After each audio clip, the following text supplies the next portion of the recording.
where the internet in general, I think, falls short is a lack of footnotes. Mm-hmm. And because we have the internet, we think we have this accessibility to all of this information, so we know everything.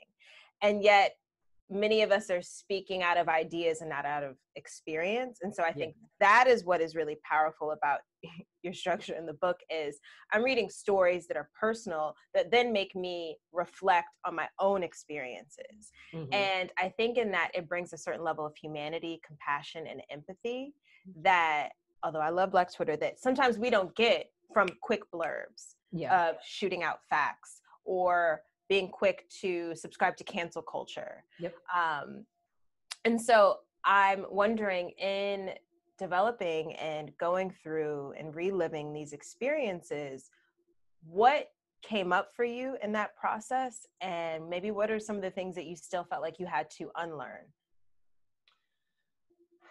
I think what's nice about where I was when I approached the book is this was very much a nod to, even though it might not be that much space in terms of time, but like this is a nod to a much younger version of myself in my mind. That the book is written towards a younger millennial, Gen Z culture, but it's a reflection of this older millennial, Gen X kind of life. As a way of bridging that gap in communication so that they kind of understand what we came out of and why we are where we are. So for me, I just don't really worry about it anymore. I know that it's not for me. There's ways in which I know that I need to be there and I need to be available. And I need to have access to this information, but I think I'm at a place where I can definitely contextualize it as a source of information in the same way that I have, books in my house. I have access to Twitter as another place that I can go get information. I have access to Instagram as a place that I can get information. But I think as a writer, I realized that the relationship that I was starting to build out with social media was becoming very toxic. And that was definitely, and continues to be, perpetuated by publishing, and the expectation that you are your own publicist, that you are your own brand. And the kind of writing that I do, and it's also the kind of art that we make. It doesn't fit within the integrity of what it is that we're trying to build, because we're building for longevity. And I think one of the things that helped me to get over that is the years that I spent working in social media. And I went into social media largely because I wanted to learn it. I knew that there was so much pressure for me as an artist to figure out how to utilize it. And in true Virgo fashion, I was like, well, let me get a new skill. I'm either going back to school or I'm getting a job. Let me master this. Let me master this. So, when I found myself being the person that they were coming to sound like the Black people that I admired on Twitter, but I knew were also using it as a platform because they, in this, this strange perpetual cycle, were not the people that they would hire, because I'm coming in and I've got, an MFA in, I've got an MFA in creative writing.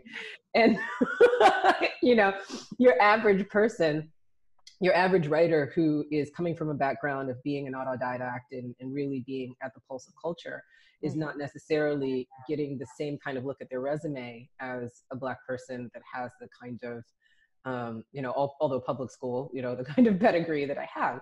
And that for me was an indication of how false this was looking at the number of people that I know were looking at this as an opportunity for credibility, for communion, to create the spaces where we had been let out.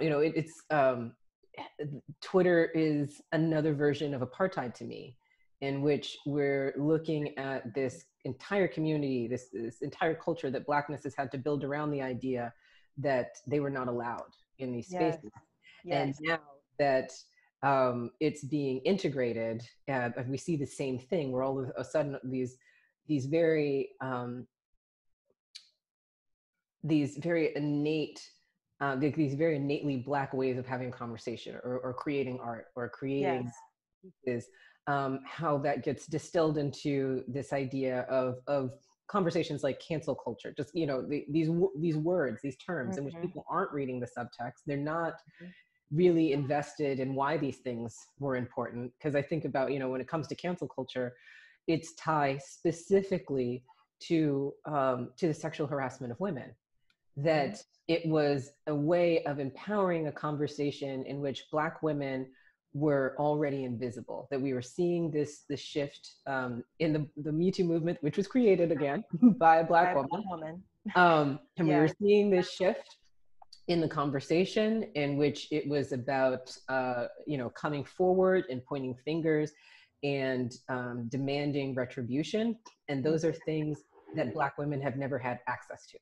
Absolutely. Those are not things that we can do. And so the idea of canceling someone was a way of using social media as empowerment, so that you could take power away from a structure, through the multiplicity of your voice, by combining voices, as Mhm. opposed to the idea of not reading deeply about what somebody is doing, and then just deciding, okay, they have made a, they've made a mistake on the internet, they've ascribed themselves to the wrong cause, let's get rid of Mhm. it.